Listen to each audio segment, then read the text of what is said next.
পদত্যাগ করবো কেন, বহিষ্কার করুক।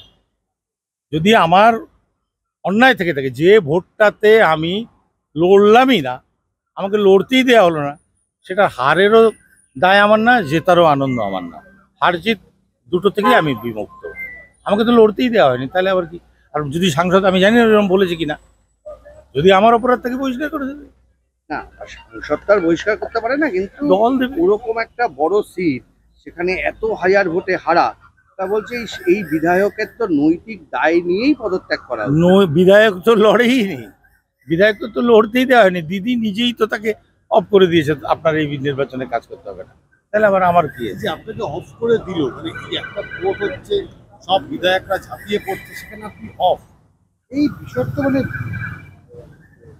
দিদি কি ভেবেছেন? দিদি ভেবেছেন 40 জন যদি একসঙ্গে হয়ে থাকে, একজনকে সরিয়ে দিলে তাহলে সেটাই ভালো।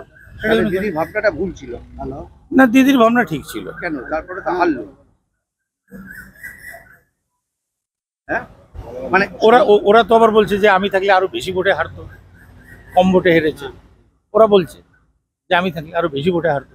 কিন্তু কিন্তু এমনটাও বলেছে যে আপনি তলে তলে মানে তৃণমূল যাতে কম ভোট পায় সেই মেশিনারিতেও নাকি যুক্ত ছিল। প্রমাণ করুক, তারপরে সাজা দিক।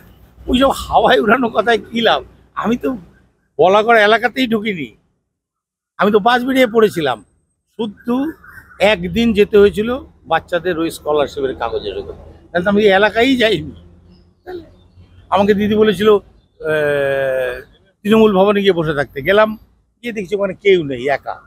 একদিন বসে টসে থেকে তারপর আমি চলে গেছি। আপনার মতো একজন মানুষ যার লেখা নিয়ে গোটা বিশ্বে ঝড় ওঠে, দেশে ঝড় ওঠে, এই অপমান সহ্য করেও কেন আপনি বিধায়ক আছেন?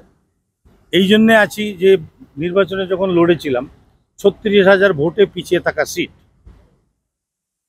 এই 36,000 ভোট কিন্তু আমাদের ছিল না, আমাদের বিরোধী দলদের ছিল।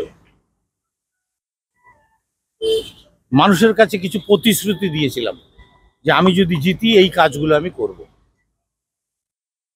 সেই কাজগুলোই আমি করছি। এবং সেই কাজগুলো করতে গিয়ে দলের কিছু লোক অসুবিধায় অস্বস্তিতে পড়ছে। তো মানুষের কাছে যে প্রতিশ্রুতিটা দিয়েছিলাম, আজকে যদি আমি ছেড়ে পালাই, তাহলে মানুষ তো আমার কাছে জবাব চাইবে। কিন্তু আপনার অপমান লাগে না? ভীষণ অপমান লাগে, অপমানিত হয়েও আমি পড়ে আছি মানুষের কথা ভেবে। দল করতে তো আপনার অপমান লাগে, আপনি একজন বিধায়ক, ওরকম একটা সিটে যেটা আপনাকে বলছে ভোটে কাজ করতে হবে না, তারপরে হারার পর বলছে পদত্যাগ করুক দম থাকলে। না, আমাকে কিছু কেউ বলে না না, আপনাকে কেন? তৃণমূলের যারা ওখানকার কে আমাকে বলুক না, আমি তো বলবো পদত্যাগ কেন, আমাকে বহিষ্কার করুক। যদি আমার অপরাধ হয় বহিষ্কার করুক, পদত্যাগ কেন করব? আমি, মানুষ আমাকে ভোট দিয়েছে, মানুষ আমার সঙ্গে আছে। মানে আপনার অপমান লাগে? অবশ্যই লাগে, লাগবে না কেন? এত হাজার হাজার মানুষের সামনে একটা মঞ্চে দাঁড়িয়ে যখন আমাকে বলা হয়েছে যে আপনাকে এই নির্বাচনে কাজ করতে হবে না, তো সেই মানুষগুলোর সামনে আমার এবং আমার বিরোধী পক্ষের এক মহিলা নেত্রী সে মঞ্চেই নাচছিল, আপনাকে সরিয়ে দেওয়া হচ্ছে। হ্যাঁ, দুহাত তুলে নাচছিল। সেটাও যদি সেই সময়কার ভিডিও যদি কারো কাছে থাকে আপনারা দেখতে পারেন, নাচছিল সে। তো এত উল্লাস তার, তো হ্যাঁ আমার খারাপ লাগবেই তো, খারাপ না লাগলে লেখারই একটা লাইন বলি, আপনার লেখার একটা লাইন বলি, সেটা হচ্ছে আপনি লিখেছিলেন দেখ কেমন লাগে বলে একটা লাইন ছিল আপনার লেখার মধ্যে।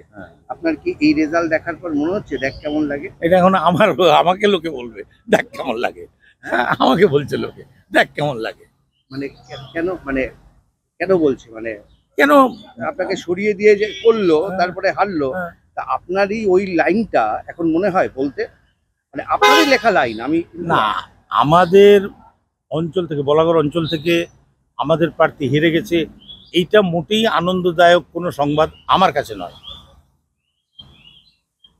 ধনিয়াখালী, সিঙ্গুর, পান্ডুয়া, তারা সব উল্লাস করছে, আবির মাখছে।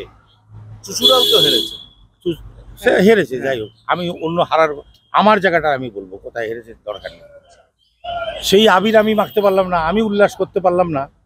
যে জিরাটে, হ্যাঁ, কিন্তু কিন্তু আমি লড়তাম, যদি আমাকে যদি লড়তে দেওয়া হতো, আমাকে লড়তে দেওয়া হতো, একদম নিশ্চয়ই জিততাম। 36,000 ভোট কভার করে আমি জিতেছিলাম। আমার 1,05,000 ভোট, যেটা আমার নিজের ভোট, সেইটা ধরে রাখতে পারলেই তো আমরা জিততাম। মানে এইটা দেখার পর আপনার ওই যে লাইনটা দেখ কেমন লাগে, আপনার বইয়ের যে লাইনটা, ওটা আপনারা বলবেন, ওটা আমি কেন বলবো? না না বলছে কিন্তু তো, লোকে তো বলছে, লোকে বলছে। লোকে কি কিন্তু বলছে? আমার প্রার্থীর জয়ের আনন্দে আমি অংশীদারি হতে পারলাম না, এটা আমার কাছে একটা বেদনাদায়ক। সিদ্ধান্ত ভুল ছিল, মমতা তো নিজেই সিদ্ধান্ত এটা তো উনি কি করবেন, যদি 40টা চিঠি পাঠায় আমার নামে, আমি চিঠি চাপাটি কোনোদিন পাঠাই না। আজ পর্যন্ত দিদির কোনো বাড়িতে গিয়ে দেখা করার চেষ্টা করি না। পদত্যাগ করবো কেন? বহিষ্কার করুক। যদি আমার অন্যায় থেকে থাকে, যে ভোটটাতে আমি লড়লামই না, আমাকে লড়তেই দেওয়া হলো না, সেটা হারেরও দায় আমার না, জেতারও আনন্দ আমার না। হার জিত দুটো থেকেই আমি বিমুক্ত। আমাকে তো লড়তেই দেওয়া হয়নি, তাহলে আবার কি? আর যদি সাংসদ, আমি জানি না এরকম বলেছে কিনা, যদি আমার অপরাধ থেকে বহিষ্কার করে দেবে, না সংসদটার বহিষ্কার করতে পারে না, কিন্তু দল দেবে। ওরকম একটা বড় সিট, সেখানে এত হাজার ভোটে হারা, তা বলছে এই বিধায়কের তো নৈতিক দায় নিয়েই পদত্যাগ করা উচিত। বিধায়ক তো লড়েইনি, বিধায়ক তো লড়তেই দেওয়া হয়নি। দিদি নিজেই তো তাকে অফ করে দিয়েছে, আপনার এই নির্বাচনে কাজ করতে হবে না। তাহলে আবার আমার কি আছে? যে আপনাকে অফ করে দিল, মানে কি একটা ভোট হচ্ছে, সব বিধায়করা ঝাঁপিয়ে পড়ছে, সেখানে আপনি অফ, এই বিষয়টা মানে দিদি কি ভেবেছেন? দিদি ভেবেছেন 40 জন যদি একসঙ্গে হয়ে থাকে, একজনকে সরিয়ে দিলে তাহলে সেটাই ভালো। তাহলে দিদির ভাবনাটা ভুল ছিল। ভালো না, দিদির ভাবনা ঠিক ছিল। কেন তারপরে তো হারলো? হ্যাঁ, মানে ওরা তো আবার বলছে যে আমি থাকলে আরো বেশি ভোটে হারতো, কম ভোটে হেরেছে। ওরা বলছে যে আমি থাকলে আরো বেশি ভোটে হারতো। কিন্তু কিন্তু এমনটাও বলেছে যে আপনি তলে তলে মানে তৃণমূল যাতে কম ভোট পায় সেই মেশিনারিটাও নাকি যুক্ত ছিল। প্রমাণ করুক, তারপরে সাজা দিক। ওইসব হাওয়ায় উড়ানো কথায় কি লাভ? আমি তো বলাগড় এলাকাতেই ঢুকিনি, আমি তো বাস বেরিয়ে পড়েছিলাম। শুধু একদিন যেতে হয়েছিল বাচ্চাদের ওই স্কলারশিপের কাগজের জন্য, তাহলে তো আমি এই এলাকায় যাইনি। আমাকে দিদি বলেছিল তৃণমূল ভবনে গিয়ে বসে থাকতে, গেলাম, গিয়ে দেখছি ওখানে কেউ নেই, একা। একদিন বসে টসে থেকে তারপরে আমি চলে আসি। এই জন্যে আছি যে নির্বাচনে যখন লড়েছিলাম, 36,000 ভোটে পিছিয়ে থাকা সিট, এই 36,000 ভোট কিন্তু আমাদের ছিল না, আমাদের বিরোধী দলদের ছিল। মানুষের কাছে কিছু প্রতিশ্রুতি দিয়েছিলাম যে আমি যদি জিতি এই কাজগুলো আমি করব, সেই কাজগুলোই আমি করছি।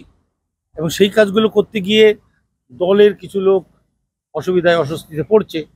তো মানুষের কাছে যে প্রতিশ্রুতিটা দিয়েছিলাম, আজকে যদি আমি ছেড়ে পালাই, তাহলে মানুষ তো আমার কাছে জবাব চাইবে।